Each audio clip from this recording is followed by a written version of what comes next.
There we go. All right, we are live. All right, so for those of you who are joining us, we've got Sloan with us, aka the face of Dayglow. Super excited to be doing this. Appreciate you spending your time to do this with me.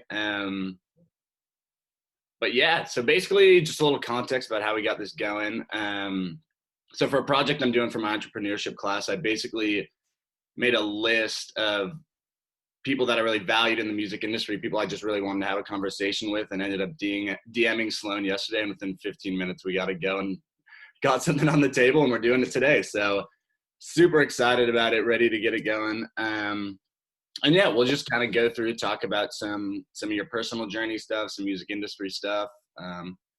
Should be a good time.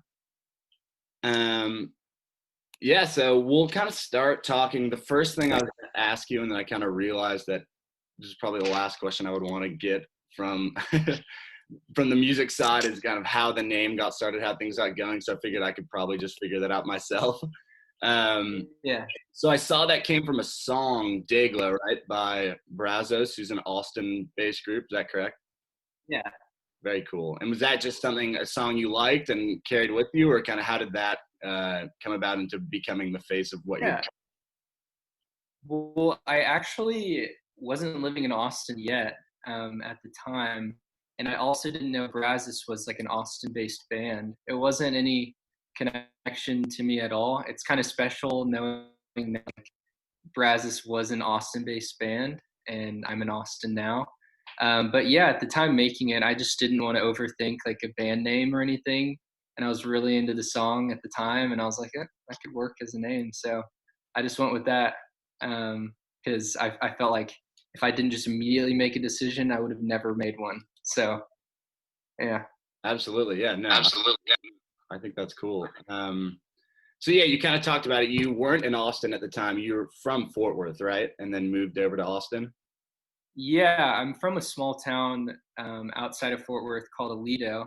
It's where I am right now. Oh, right I'm in on. my family, quarantine times, but yeah, it's just like 3 hours north of Austin. Very cool. So yeah, you made that move, and you're currently going to UT right now, correct? No, I'm not a student anymore. Okay. Yeah, I dropped out last year. I finished my freshman year and just didn't sign up for classes again. Right on. No, I think, and that's definitely panned out well. And I think that was something I thought was really interesting, making that move over, because I think a lot of times people in like my situation who are like very much avid listeners, like knowing what's going on, but aren't pursuing it career wise. There's always, I think, this assumption that a lot of people are doing it in LA, and it's like people are very focused on being in that Los Angeles mindset just based on all of that's built around being here. So I'd be curious to hear like what's it like doing it in Austin. Has that been a pretty big career decision doing it in Austin, and just kind of talk through your rationale and how that's been going? Yeah. I mean, it's definitely an interesting time to be an artist of any sort because you can really be anywhere and anything can happen. Like the internet is a really wild thing that like really kind of tore down every barrier there was. Matters of like living in a certain city and being an artist. I mean, obviously there are tons of pros of being in LA or New York. Like I've gone to LA and New York multiple times. So, I mean, making that trip is kind of a bummer sometimes. I'm sure it'd be really convenient to like be right down the street from someone you can work with and collab with. But for me personally, the art that I make is very personal and I'm pretty self-sufficient. So I can kind of just be wherever I want to be. And I love Austin. I love Texas. So yeah, it's just kind of like it allows me to not be an artist sometimes, if that makes sense. Like it's a weird thing to like self-identify being like a musician. It's such like a strange thing to do because at the end of the day, I'm just a guy, I've like got my dogs in my bed and like, it's like, like I'm not any more special than anybody else. And I feel like if I moved to LA or New York, it would be potentially overwhelming and I would just constantly be working. And it's nice being in Austin, where it is a very creative and inspiring city, um, that like I still have a balance where I feel like I can stop sometimes, if that makes sense. Yeah, no, But absolutely.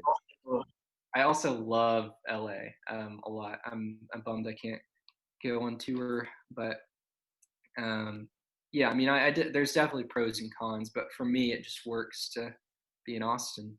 Definitely. Yeah, no. And I think you touched on something that I was gonna fall in with, like this like idea of that you're very much like doing it yourself. You're producing it, you're writing it, you're recording it, this like whole like what the DIY, like do it yourself indie mentality, which I think is so sick. And I think that's what people really connect with, is this more like intimate, like this is truly like a single man's creation, and that is what is really people connect with. And that's really been my experience as well, and why I like the artists I like you, people who I'm listening to a lot, because it's you know it's much more than the music. You have that connection with that person. Is that Yeah. some, has that always really been the goal, this like do it yourself mentality? And like even within the indie rock music genre, which is pretty broad, is there kind of this pressure to be doing it yourself rather than this more collaborative approach that you see in more mainstream media and stuff like that? Like that.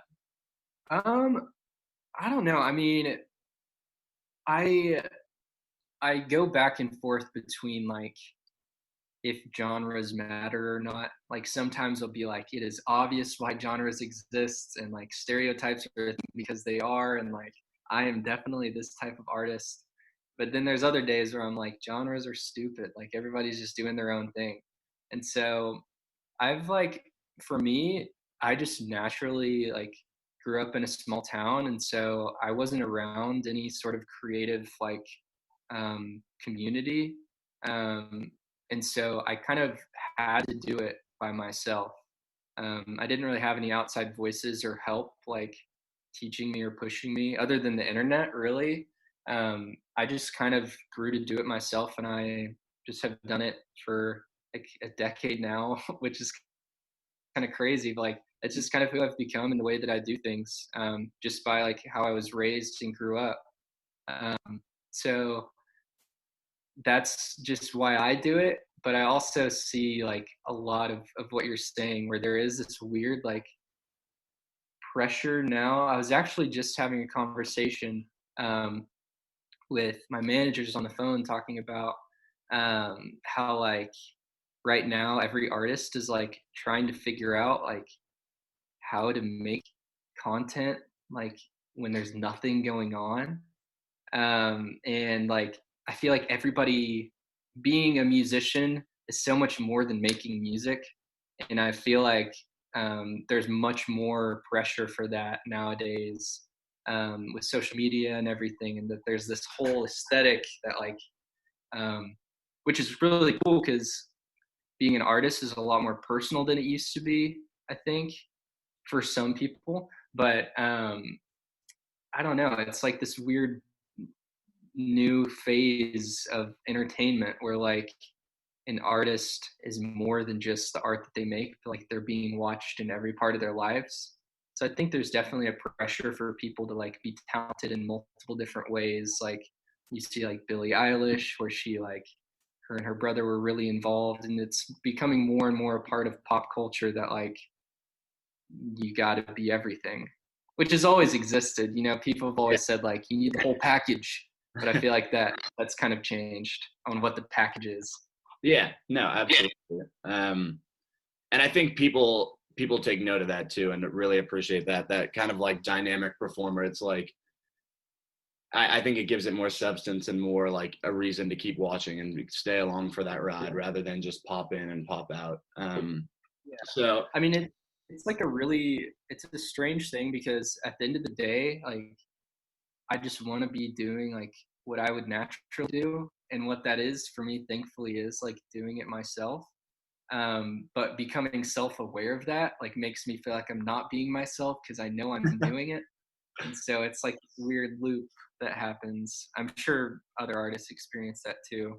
yeah, Um, but No, that's really cool. And I think from this side at least, we're really seeing really cool stuff. And I think something that you talked about, like because you're being so heavily watched because of the internet and things like that. Like I think this conversation is really good interaction. Like I literally within 15 minutes we set this up, and it's just Yeah. so like it's nice to have that accessibility, but it's also that scrutiny of being seen so much. Something I Yeah. kind of wanted to talk about was in terms of someone who's really emerging and working and kind of building this brand and this collection of music and followers. What have you seen in terms of like music videos, like this ability to go viral off of like one thing, and how important that can be to like build your song out? Just because like if you look at your music video for Can I Call You Tonight, it has like 14 million views, obviously has done incredibly well, and it's such a cool music video. Like I think there's so much going on, it's so out there, and it's just fun to watch. And do you think that has done a lot of building and getting the music out there because it's this more immersive way to listen to it, and then people will be like, dang, I really like that, let's listen to the rest of the Yeah. album, see where that goes from there? Yeah, I definitely think so. I mean, like I said, like it's not just about like the audio of music. Like enjoying a song has so much more attached to it nowadays. Like I feel like every popular song or like song that's relevant has something that has nothing to do with the song attached to it. There's like all these TikTok songs where like there's always a dance to it, or there's like always something else. So I think music videos are really important. And I actually was studying advertising and film when I was at UT, and my goal was probably to like make music videos. I think that's what I was planning to do.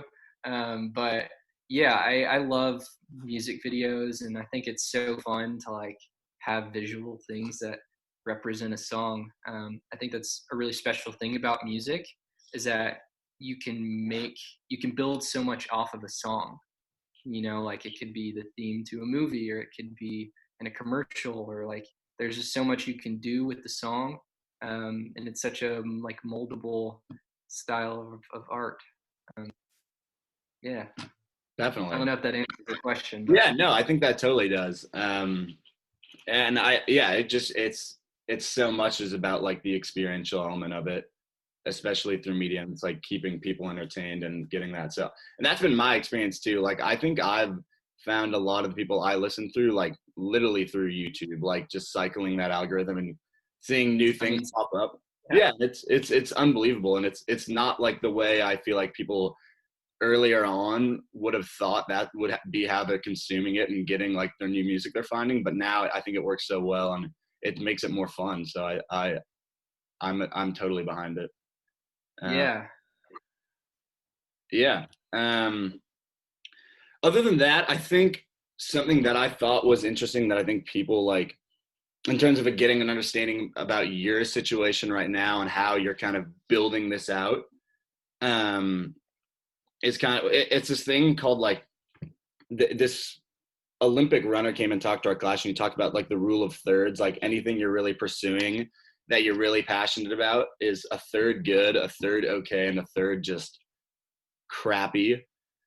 Is there something like it's kind of a bizarre question, but from your side, how have you seen that third good, third okay, and third crappy broken up? And do you see that improving as you kind of build out this brand larger? Oh man, I've never even thought of it that way. Yeah, it's kind of a loaded question, but Yeah, I mean, I I guess there are definitely pros and cons of becoming an artist. Um, because I don't know. I mean, like I said, I'm just like a guy. You know, I'm just a normal person that like makes art. But in the eyes of a lot of people now, like it's just the art part because that's like what I do. And so um, that is a really cool opportunity to make something um, and use that platform to like make something that people will digest that is good. And so I don't know if I say that's good or bad, but that's just like a pressure that exists. And I guess with pressure, there's good days and bad days. So sometimes I'm like really overwhelmed that like, oh my gosh, like, because I also like, I'm pretty self-conscious about like making sure my ego doesn't get too big, and like making sure like, I don't turn selfish and make my platform something that's like egotistical. And so, um, I mean, that kind of makes it hard, like having this pressure and having such a good message be at the forefront of what I do. Because, I make mistakes and I'm not always like optimistic, but I feel like the Dayglow is. And so sometimes there's pressure, feeling that. But at the end of the day, that's a good thing because it like pushes me to like, um, keep striving for what is good. So I don't know if I can like answer that because I am pretty optimistic. So there are pros and cons though. I mean, there's always good days and there's always bad days. Um, but yeah, I mean, it's definitely strange. Um, Everything that's good could also be bad and vice versa. So I don't know. I guess it just depends on how I approach it when I wake up. Yeah, absolutely. I think that's even a better way to look at it. Like that like way of thinking that there's like a third of each category. I think it can all be put into one category if you really find that, and you have that right attitude, and that kind of, you're talking about that ability to flip the script on whatever might be something that you really don't enjoy about this kind of rise to creating the vision that you have for yourself. So cool. No, I think that's awesome. And I think that's what people resonate with too. And like, because your stuff is very positive, uplifting stuff that I like listening to when I'm driving, stuff I like playing on guitar. So like, I think people can 100% get behind that. And I think you've obviously seen that that's working quite well. So, Yeah. Thank you. Yeah, that's the goal. I mean, because there's a weird thing in like pop culture where if you're an emotional person, I feel like you have to be like negative. I feel like positive emotions in art are never like respected. You know what I mean? Where like the way that I explain this all the time, which I love both of these artists, but it just kind of makes sense. Where like in the indie pop world, there's like Mac DeMarco, and like he is super fun and lighthearted, but like nobody takes him serious. Like his last record was like his attempt to like kind of address some like serious things, and everybody's like, stop, like be a goofball. And like he can't always be that 'cause he's a guy.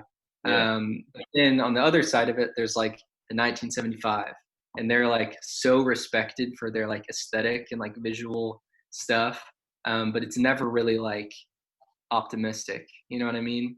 yeah, And so my goal with Dayglow is to find that middle where like I can address things and still be like emotional because I am emotional, and like take things that are hard topics or like topics that everybody experiences and like show that they can be a good thing or like there can be a good outcome, um, but also be like artistic about it, yeah, if that makes sense.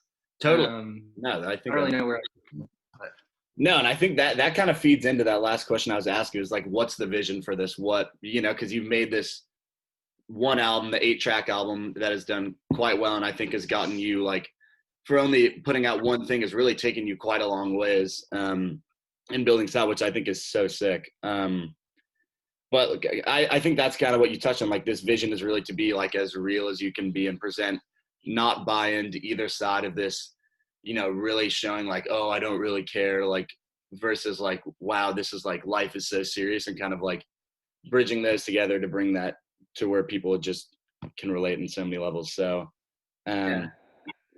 um, other than that, in terms of like, we talked about how you're writing it, you're singing it, you're producing it.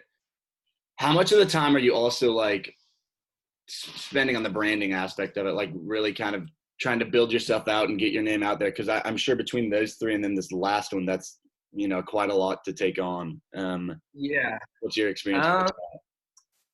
So lately, the past couple months, I feel like I've been so focused on making the new music that I've kind of forgotten to like do the marketing side. Yeah. Um, it is a really weird thing. Like it's a different type of confidence to um, figure out how to like not feel like I'm boosting my ego, but also like post about myself. You know, it's a weird thing to do. So I've been trying to figure that out and like how to let go of some things and be like that's just like what artists do. Like you gotta like post and like um, yeah, I don't know. I think I just want to keep making what I naturally would, and that is what I'm still doing. But it's always a lot to balance. Um, but yeah, I don't know. I mean, thankfully, like there is like a team of people that help. Like I have managers, and I'm working with an label called AWOL, and they like help with ideas and marketing. But at the end of the day, it's like if I say no, then like it doesn't exist. So it's still like I have full creative control, um, which is awesome. But yeah, I mean, it's always the thing to juggle. But that's what makes it fun. It makes me feel like it's work. Because if I didn't have that, then I would lose my mind. Because I mean, everybody's got to work somehow. Yeah. Um, I'm a full-time artist, so I've got to feel like I'm doing some kind of work. Well, no, I think it's clearly paying off. So, I mean, yeah, that's basically it for me. I don't know. I think this was awesome. I feel like I got a really good understanding of how this works, and I think people will really resonate with this well. I mean, I love the music. All my friends are listening to it and loving it from the guys I'm living with here. So we're always supporting, and people who aren't on board are gonna start hopping on. So, um, Yeah. really appreciate it, man. You're the man. Yeah. Of Stay course. safe, stay healthy, and yeah, I'll send you the final copy of this. Awesome. Sounds good. Yeah. I mean, you stay safe as well. I'm assuming this is just like online for you now. Yeah, all Like, online. all the way. Yeah. Dang. So it's what we have to do, but it's yeah, Weird world. exactly. Awesome. Well, take it easy, man. Thank you again so much. This was awesome. Yeah. Of course. Yeah. See ya.